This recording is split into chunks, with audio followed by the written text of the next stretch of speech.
तो बेटा आप, हाँ, थोड़ा सा मैं आपको ना हल्का सा 11th क्लास के बारे में बताऊंगा। पहले 11th क्लास का इंपॉर्टेंट है, उसका जो आपने पढ़ा है उसी का आपने यूज़ करना है। यहाँ पर जो आपने 11th क्लास में पढ़ा है ना, आपको याद होगा फिजिकल क्वांटिटी, भौतिक राशियाँ। तो जो भौतिक राशियाँ वाला जो चैप्टर है अपने पास, उसके अंदर आपने पहले मूलभूत और आधारभूत यानी जिसे बोलते हैं व्युत्पन्न पढ़ी थी भौतिक राशियाँ। फिर आपने एक सैदिश और ऐदिश और पढ़ी थी, सैदिश और ऐदिश। इसलिए समझा रहा हूँ, ये इसका यूज है अपने इस 12th क्लास के अंदर।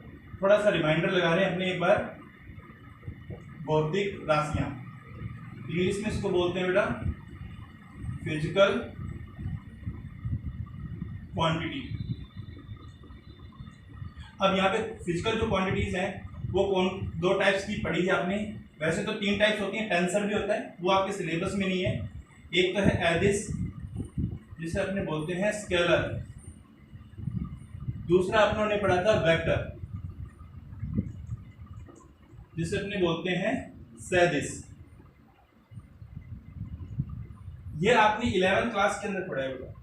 अब आपके पास यहाँ पे देखिए, आपके पास जो फर्स्ट चैप्टर है 12th क्लास का, इलेक्ट्रिक चार्ज एंड फील्ड, वो आपके पास किससे रिलेटेड है। इसके अंदर जो इलेक्ट्रिक फील्ड है, आपको सबसे पहले मालूम होना चाहिए वेक्टर क्या होते हैं, सैदिश किसे बोलते हैं और ऐदिश किसे बोलते हैं। मालूम है क्या किसी को बेटा? ऐदिश किसे बोलते हैं? स्केलर। ऐदिश कौन सी राशियां होती हैं बेटा?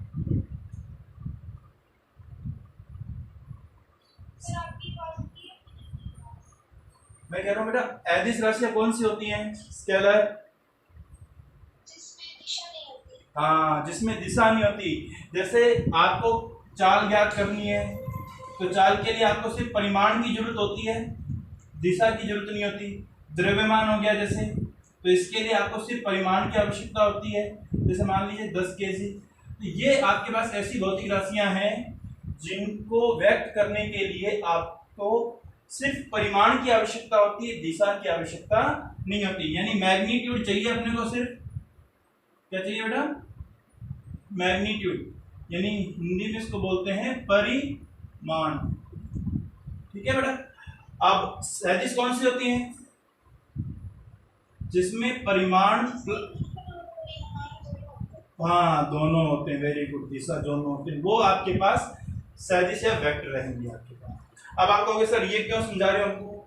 ये इसलिए समझा रहे हैं बेटा, आप जब न्यूमेरिकल करोगे ना, न्यूमेरिकल करते समय आपको ये याद होना चाहिए कि कौन सी फिजिकल क्वांटिटी वेक्टर है या स्केलर है। जब अगर वेक्टर है तो आपको परिमाण के साथ साथ क्या देखना पड़ेगा? दिशा को भी देखना पड़ेगा। और अगर आपके पास भौतिक राशि, वो भौतिक राशि अगर आपके पास कैसी है? स्केलर है, तो आपको सिर्फ परिमाण की आवश्यकता है, दिशा की आवश्यकता नहीं है। छोटा सा एग्जांपल लेके चल रहा हूं जो आपके फर्स्ट चैप्टर में भी है। छोटा सा एग्जांपल, आवेश,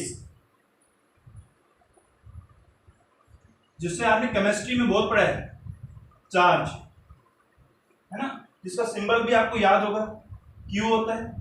इसको व्यक्त करने के लिए सिर्फ और सिर्फ आपको परिमाण की आवश्यकता होती है। जैसे याद होगा 10 कूलाम या 10 माइक्रोकूलाम, ये आवेश आपके पास, इसमें सिर्फ परिमाण की आवश्यकता होती है, दिशा की आवश्यकता नहीं होती।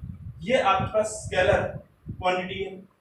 अब इसमें आ जाइए फोर्स, बल। अब ये जब भी बल आएगा या फोर्स आएगा तो आपको देखना पड़ेगा कि वहां पे जो परिमाण क्या लग रहा है और किस दिशा में बल लग रहा है। तो ये इसमें परिमाण भी चाहिए और दिशा भी चाहिए, दोनों चीज की अपने को क्या होती है बेटा? जरूरत होती है। बिना इसके आप समझा नहीं सकते, किसी भी चीज को एक्सप्लेन नहीं कर सकते। तो बेटा अगर आपको ये चीजें मालूम है तो आपको कोई दिक्कत नहीं आएगी। सिर्फ छोटी सी चीजें मालूम होनी जरूरी है अपने को, सैदिश क्या होती हैं और ऐदिश क्या होती हैं। समझ में आ गया होगा आपको बेटा? ये तो वैसे आपने 11th क्लास में पढ़ रखा है, मैं सिर्फ एक बार रिमाइंडर लगवा रहा हूँ आपको। समझ में आ गया बेटा? अब इसके अंदर आपको मैं अब आपको मैंने कल एक है ना नंबर भेजे थे कि कौन सी यूनिट कितने मार्क्स की है। फर्स्ट यूनिट 6 मार्क्स की है, ऐसे भेजे है ना आपको। तो उसके अंदर आपको बताया हुआ है कि फर्स्ट जो आपके पास इलेक्ट्रोस्टैटिक, स्थिर वैद्युतिकी, उसके अंदर दो चैप्टर हैं आपके पास। तो आपके पास एक तो है बेटा इलेक्ट्रोस्टैटिक्स। इलेक्ट्रोस्टैटिक्स मतलब जिसमें आपके पास आवेश कैसा रहता है, हिंदी में इसको बोलते हैं स्थिर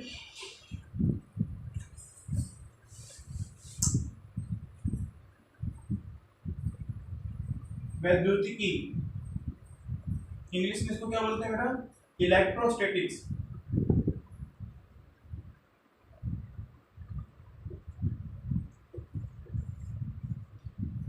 ठीक है, इलेक्ट्रोस्टैटिक्स बोलते हैं। इसका मतलब क्या है, भौतिक विज्ञान की वह शाखा जिसमें अपने क्या करते हैं, स्थिर आवेशों का क्या किया जाता है, स्थिर आवेशों का क्या करते हैं बेटा, अध्ययन करते हैं।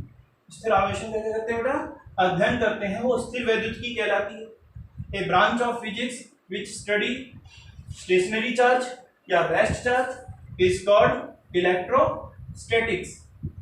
अब बेटा ये आपके पास याद रखना, इसके अंदर ना दो ब्रांचेस निकाली गई है। मैं पहले बता रहा हूँ बेटा, ये जो आपके पास यूनिट है ये आपके पास 6 मार्क्स की क्वेश्चन का आपको देगी यहाँ पे, ये आपको 6 मार्क्स यहाँ से गेन करवाएगी, याद रखिएगा।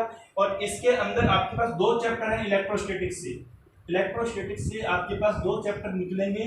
आपके पास एक तो निकलेगा बेटा विद्युत आवेश, जो आपका पहला चैप्टर है वह फील्ड, यानी कि हिंदी में बोलते हैं क्षेत्र। ये आपके पास chapter number first electric charge and field. बेटा आपको अभी बेसिक समझा रहा हूं बेटा, इसलिए कि आपको ना चैप्टर कैसे आपको याद कैसे रखना है, क्योंकि आपको अगर आपने सिस्टम से नहीं पढ़ेंगे तो दिक्कत है बेटा। मैं वापस रिपीट कर देता हूं। देखिए आपके पास ए ब्रांच ऑफ फिजिक्स, पहले वाला तो समझ में आ गया था, सैदिश और एदिश तो समझ में आ गए थे बेटा। हाँ बेटा, एक आपको इसलिए समझा रहे हैं ये सारी चीजें कि क्योंकि आपके पास जो आपको 11th क्लास में पढ़ा है ना वो आपका बेस था, उसी पर रिलेटेड आपके पास 12th क्लास है। कुछ वेक्टर और सैदिश आप जो आपने पढ़े हैं वो बहुत इंपॉर्टेंट है। सैदिश वाले चैप्टर कौन से हैं, एदिश वाले चैप्टर कौन से, इसमें आपको एकदम पता चल जाएगा, आसान लगेगी फिजिक्स आपको। तो पहले जो आपके पास ये जो है ना फर्स्ट यूनिट है आपकी, यूनिट नंबर फर्स्ट, इसका नाम है स्थिर वैद्युतिकी, इलेक्ट्रोस्टैटिक्स। इसकी डेफिनेशन क्या कहती है कि भौतिक विज्ञान की वह शाखा जिसमें स्थिर आवेशों का अपने क्या करें, अध्ययन किया जाता है, वो क्या कहलाती है, स्थिर वैद्युतिकी। भौतिक विज्ञान की वह शाखा जिसमें स्थिर आवेशों का अध्ययन किया जाए स्थिर वैद्युतिकी कहलाती है। इंग्लिश में क्या बोलते हैं इसको, a branch of physics which study stationary charge या रेस्ट चार्ज। कौन सी चार्ज बेटा, रेस्ट चार्ज। तो this branch is called electrostatics. समझ में आ गया बेटा, a branch of physics which study rest charge is called electrostatics. अब इस इलेक्ट्रोस्टैटिक्स में दो पार्ट हैं, दो चैप्टर हैं आपके 12th क्लास के अंदर एनसीईआरटी में। अब एनसीईआरटी सब्जेक्ट आपके बुक लग रही है तो आपके पास सिलेबस इस बार बदला है, पहले वाला सिलेबस नहीं है। इसमें आपको जो सीबीएसई बोर्ड में आप एनसीईआरटी पढ़ते हैं सेम टू सेम वही अपने पास है यहाँ पे भी। तो यहाँ पर आपके पास इसके अंदर दो चैप्टर हैं, एक तो है चैप्टर नंबर फर्स्ट विद्युत आवेश व क्षेत्र, इलेक्ट्रिक चार्ज एंड फील्ड। दूसरा अपने पास क्या है, चैप्टर नंबर सेकंड विद्युत विभव व धारिता, इलेक्ट्रिक पोटेंशियल एंड कैपेसिटेंस। ये आपके पास चैप्टर है बेटा, ये दो चैप्टर हैं आपके पास यहाँ पे।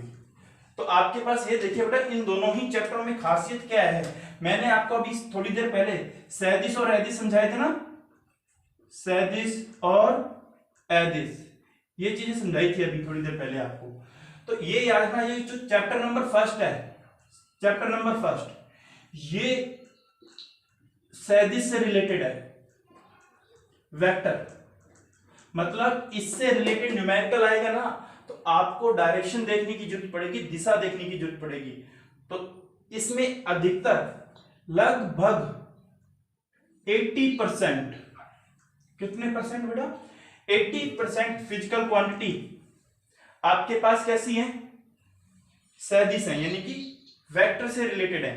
कौन कौन सी हैं इसमें आएंगी आगे, अपने एक बार सिर्फ अपने स्टडी कर रहे हैं बेटा, यानी अपने क्या क्या पढ़ना है। अगर आपने मालूम ही नहीं होगा क्या पढ़ना है तो उसका फायदा नहीं। तो इसीलिए इसके अंदर सारी चीजें बता रहा हूं मैं आपको कि सदिश से रिलेटेड ये चैप्टर है। इसके अंदर इलेक्ट्रिक फील्ड, विद्युत क्षेत्र, जिसको ई से शो करते हैं, वो एक आपके पास वेक्टर क्वांटिटी है। फोर्स, ये भी एक वेक्टर क्वांटिटी है। टॉर्क, बलागुण भी पढ़ेंगे इस चैप्टर के अंदर। तो आपके पास ये सारे के सारे आपके पास क्या आएंगे बेटा, विद्युत क्षेत्र। 80% आपके पास फिजिकल क्वांटिटी कैसे मिलेंगी आपको, सदिश राशियां मिलेंगी। अब वो बची 20% जो मैंने कहा, 20% में ये आवेश, ये जो आप आवेश देख रहे हो ना, आवेश चार्ज, ये स्केलर है, थोड़ा इसके बारे में पढ़ना है, ठीक है। एक विद्युत फ्लक्स आएगा, वो इसके अंदर पढ़ेंगे अपने। ये आपके पास ऐसी 2-3 फिजिकल क्वांटिटियां और हैं जिसमें आप इसके अंदर एडिस हैं, पर अधिकतर जो न्यूमेरिकल से रिलेटेड है, अधिकतर आपके पास इसमें क्या मिलेंगी, सदिश राशियां मिलेंगी, वेक्टर क्वांटिटी। अब आ जाइए चैप्टर नंबर 2 पर। ये जो चैप्टर है इसमें 80% आपके पास फिजिकल क्वांटिटी,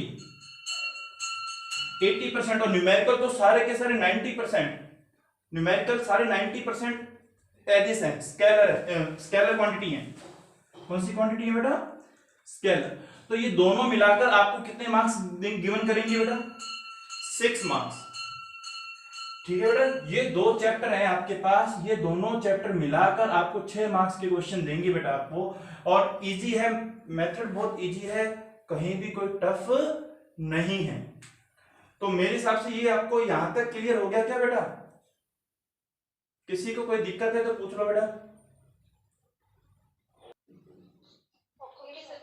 अब यहां तक वैसे कोई दिक्कत है क्या किसी को भी, ये चीजें समझ में आ गई होंगी आपको। देखो बेटा, आपने को पहले मालूम होना चाहिए इस चैप्टर में है क्या क्या चीज, यानी कि आपके पास जब ये न्यूमेरिकल करोगे ना, क्योंकि हमने तो बहुत बार पढ़ाया है तो हमें मालूम है कि ये जो आपके पास फर्स्ट चैप्टर, इसमें सदिश राशियां ज्यादा है, ठीक है। सेकंड चैप्टर के अंदर एडिस राशियां ज्यादा है। आप सभी को मालूम होता है कि जब पेपर में कोई भी न्यूमेरिकल आता है तो आपको पता होता है कि ये उस चैप्टर से आया है, उस चैप्टर से आया है, तो आपको मालूम होगा कि वो चैप्टर नंबर अगर 2 है तो मेरे को ज्यादातर दिशा देखने की जरूरत नहीं है, डायरेक्शन देखने की जरूरत नहीं पड़ेगी आपको। वहां पे सारे रूल किसके चलेंगे, एडिस के, ठीक है ना। एडिस, गुणनफल, स्केलर प्रोडक्ट, वो यहाँ पे सारा कुछ यही चलेगा यहाँ पर। और जब आप फर्स्ट चैप्टर से आए तो इसका मतलब किससे रिलेटेड है, सदिश से। तो आपको वहां पे पता चल जाएगा कि मेरे को इस न्यूमेरिकल में करते समय डायरेक्शन भी देखनी पड़ेगी, तो ऐसे आपको पता चल जाएगा, कोई दिक्कत नहीं आएगी आपको किसी भी प्रकार की। तो इसीलिए आपको यहाँ पे सिर्फ ये चीज आपको जो समझाई है ना मैंने, ये अगर आपको ये नोट करना है तो नोट कर। अब यहाँ पर अपने पास ये यहाँ तक तो हो गया। अब अपने पास अपने चैप्टर नंबर 1 पे चलते हैं। सेकंड चैप्टर आपको इसके बाद करवाएंगे, पहले अपने चैप्टर नंबर क्या करेंगे बेटा, 1 को स्टडी करते हैं। तो चैप्टर नंबर 1 आपके पास जो है वो उसका नाम क्या है, विद्युत आवेश व विद्युत क्षेत्र। ये आपके पास चैप्टर नंबर क्या है बेटा, 1। इसके अंदर आपको सबसे पहले बेटा, मेरे हमेशा एक काम है कि मैं चैप्टर के नेम से चलता हूं। आपको याद रखना बेटा, जो ये चैप्टर है आपके पास 15 जो चैप्टर है आपके, ये याद रखिएगा, आपको इनके नाम याद होने चाहिए हर चैप्टर के, ठीक है ना। चैप्टर के अगर नाम याद होंगे तो बहुत इजी रहेगा आपको भी, और पता चल जाएगा कि कौन सा चैप्टर का जो नाम रखा गया है ना बेटा, उस चैप्टर में क्या है, उसका रिजल्टेंट लिखा है, मतलब इसके अंदर जो इस पूरा सारांश है उसका एक छोटा सा नाम दिया गया है। तो वो विद्युत आवेश व क्षेत्र। तो इसका मतलब इस चैप्टर में आवेश और उससे रिलेटेड क्षेत्र के बारे में अपने को स्टडी करनी है। तो मेरा हमेशा एक बात काम करते हैं बेटा, ये जो आवेश है बेटा, आवेश, ये आवेश आपको मालूम है क्या है बेटा? बेटा आवेश किसे कहते हैं मालूम है किसी को, बच्चे को? चार्ज है बेटा, याद है केमिस्ट्री के अंदर? थोड़ा सा मैं बेटा आपको केमिस्ट्री में लेके जा रहा हूँ। हाँ, पॉजिटिव और नेगेटिव चार्ज, याद आया क्या? Sodium, sodium. अब आप सोडियम है, सोडियम पे कितना चार्ज होता है बेटा? हाँ, ये आपको केमिस्ट्री में सब मालूम होगा। क्लोरीन में कितना होता है? -1। हाँ, अब एक बात बता दो मेरे को, ये प्लस कैसे आया और ये माइनस कैसे आया?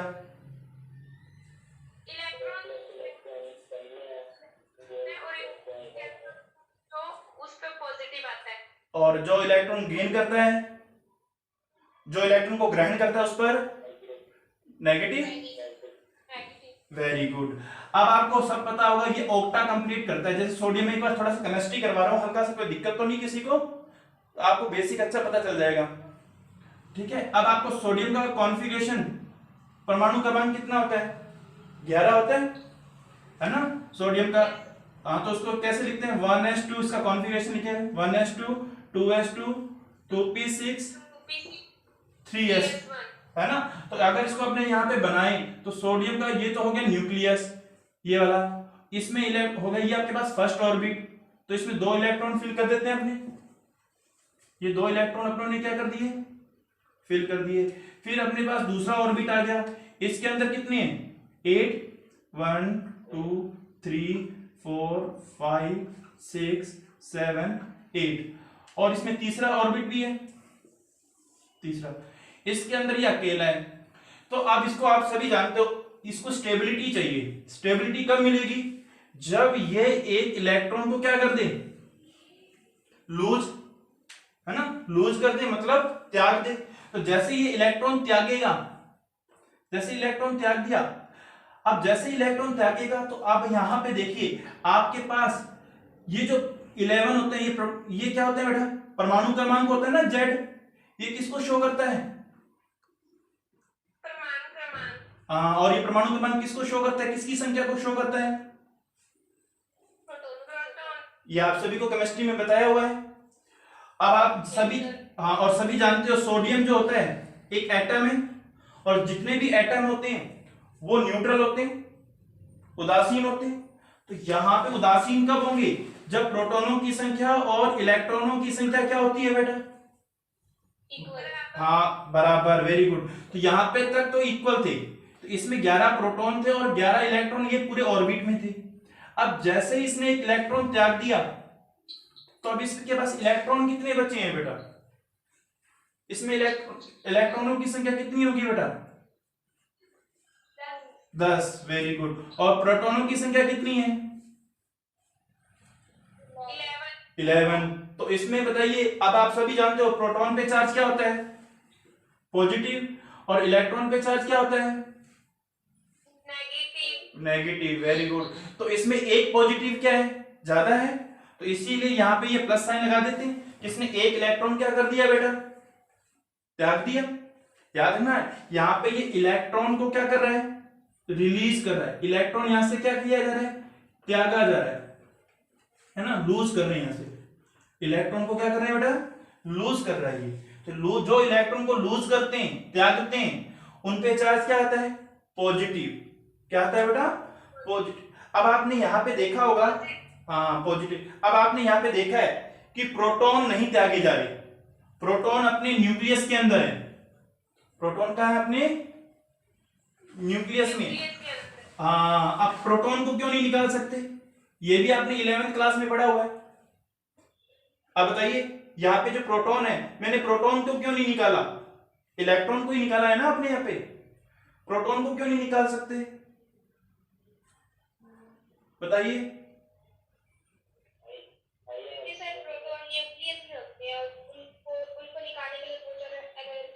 Very good. आपने आपने याद होगा चैप्टर नंबर 1, 11th क्लास का चैप्टर नंबर 1, न्यूक्लियर फोर्स सबसे पावरफुल फोर्स होता है, ऐसे पढ़ा था ना? न्यूक्लियर फोर्स सबसे ज्यादा होता है। याद आया क्या कुछ? फिर इलेक्ट्रिक फोर्स, है ना, इलेक्ट्रिक फोर्स, फिर आपको याद होगा आया होगा वीक फोर्स, फिर उस सबसे कम ग्रेविटेशनल फोर्स। याद आया क्या कुछ बेटा? इस तरह से पढ़े तो सबसे पावरफुल फोर्स कौन सा होता है आपके पास? न्यूक्लियस का होता है। तो यहां से अगर प्रोटॉन को निकालोगे तो आपको एनर्जी वेरी गुड ज्यादा देनी पड़ेगी, इलेक्ट्रॉन को निकालने के लिए आपको एनर्जी कम देनी पड़ेगी। तो यहां पर आप इलेक्ट्रॉन को आसानी से निकाल सकते हैं, प्रोटॉन को निकाल नहीं सकते। तो इसका मतलब इस सोडियम पे जो चार्ज आया है वो इलेक्ट्रॉन के त्यागने के कारण आया है। अब आ जाइए क्लोरीन। तो क्लोरीन का एटॉमिक नंबर कितना होता है बेटा? 17। हाँ, तो ये किसको शो करता है? प्रोटॉनों की संख्या को। बेटा आज बेसिक अपने सब सीख रहे हैं, बेसिक चीज जो है अपने पास, जो आपने थोड़ा सा बहुत पढ़ रखी है। तो इसका अगर अपने क्लोरीन का अगर लिखें तो इलेक्ट्रॉनिक कॉन्फ़िगरेशन इसका कितना होता है, जरा बताइए? 1s2 2s2 3p6 और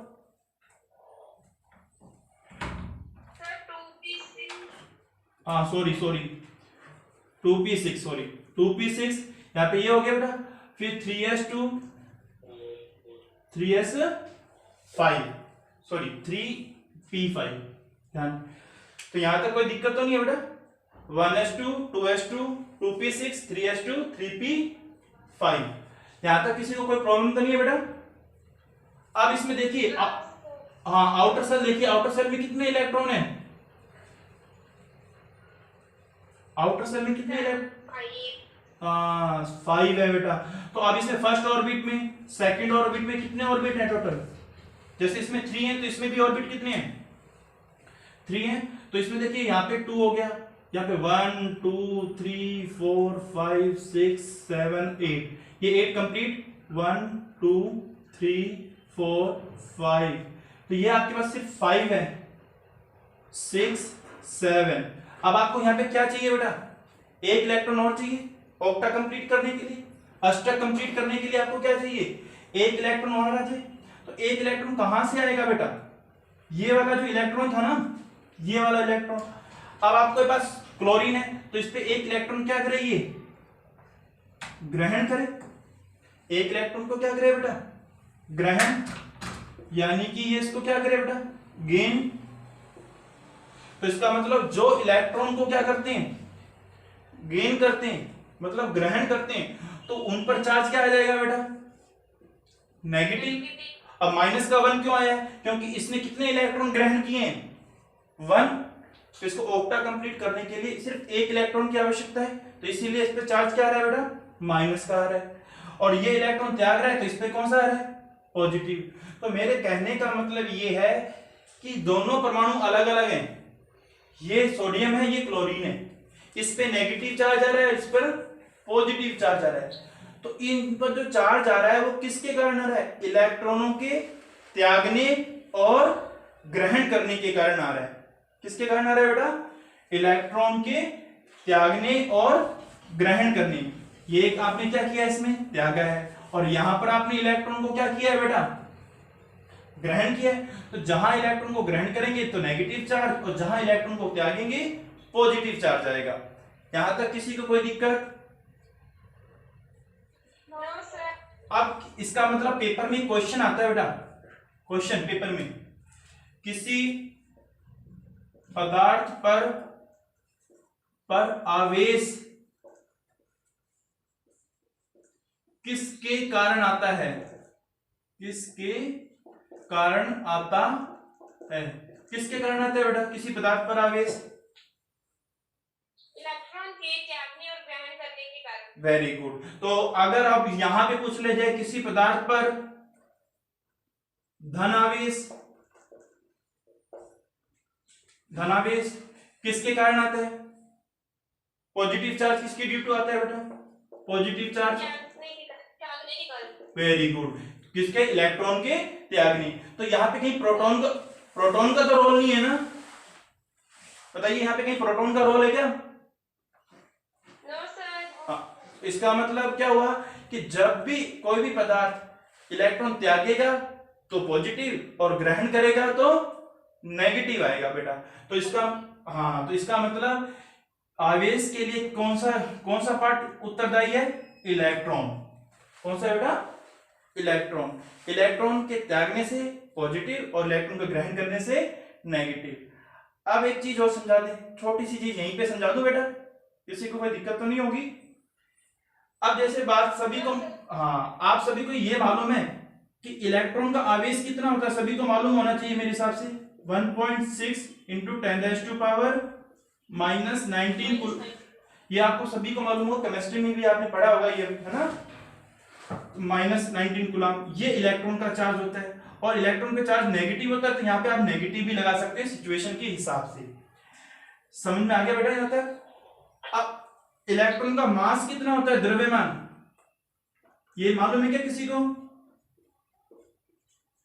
9.1 इंटू 10⁻⁻31 kg ये इलेक्ट्रॉन का क्या होता है बेटा? मास होता है, मतलब कि द्रव्यमान होता है बेटा इतना।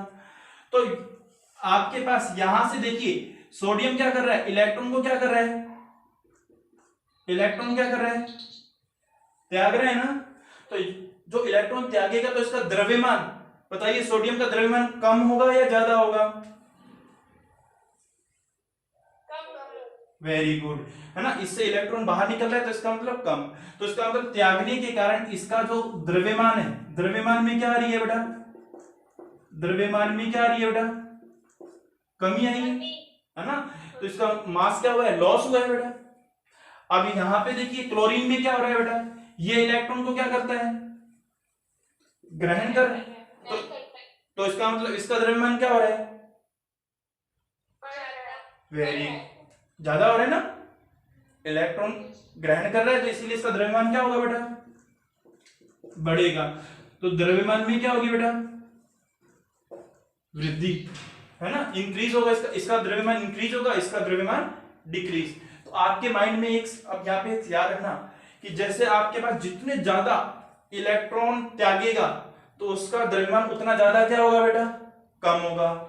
और जो जितना ज्यादा इलेक्ट्रॉन ग्रहण करेगा उसका द्रव्यमान उतना ही ज्यादा बढ़ जाएगा। तो ये चीज समझ में आ गई होगी आपको बात। अब आपको इस शॉर्टकट में यहाँ पे समझा देता हूँ। ये बॉक्स है छोटा सा, इसके अंदर आपको समझ में आ जाएगा। आवेश अगर पॉजिटिव इंक्रीज होगा तो उस पदार्थ का द्रव्यमान क्या होगा? कम होगा। ये एरो का मतलब समझ में आया? यहां पे अगर आप पॉजिटिव क्या हो रहा है बेटा? बढ़ा रहे हो। पॉजिटिव चार्ज क्या कर रहे हैं बेटा? किसी भी बॉडी पे अगर पॉजिटिव चार्ज बढ़ाओगे तो उस बॉडी का द्रव्यमान है। ये 1 नंबर में क्वेश्चन आता है कंपटीशन के अंदर बेटा। कंपटीशन में बेसिक क्वेश्चन मिलते हैं, बेसिक क्वेश्चन पूछे जाते हैं। अब आपको बुक में कहीं भी ऐसे क्वेश्चन नहीं मिलेंगे। तो मैं आपको यहाँ पे जो चीज आपको लिखवा रहा हूँ ना, या बोर्ड पे करवा रहा हूँ, आप एक नोटबुक लगा लीजिए सभी फिजिक्स की, रफ नहीं लगानी, फिजिक्स की लगा लीजिए। उस पे जैसा मैं करवा रहा हूँ वैसे का वैसा उतारते रहिए आप। जैसे आपके बॉक्स बनाते हैं तो वो बॉक्स बना लीजिए, अंडरलाइन कर लीजिएगा उसको दाग से, तो आपको पता चल जाएगा। तो इंपॉर्टेंट और लगा लीजिएगा। तो यहां पर आपके पास जैसे पॉजिटिव इंक्रीज होगा तो इसका द्रव्यमान क्या होगा बेटा?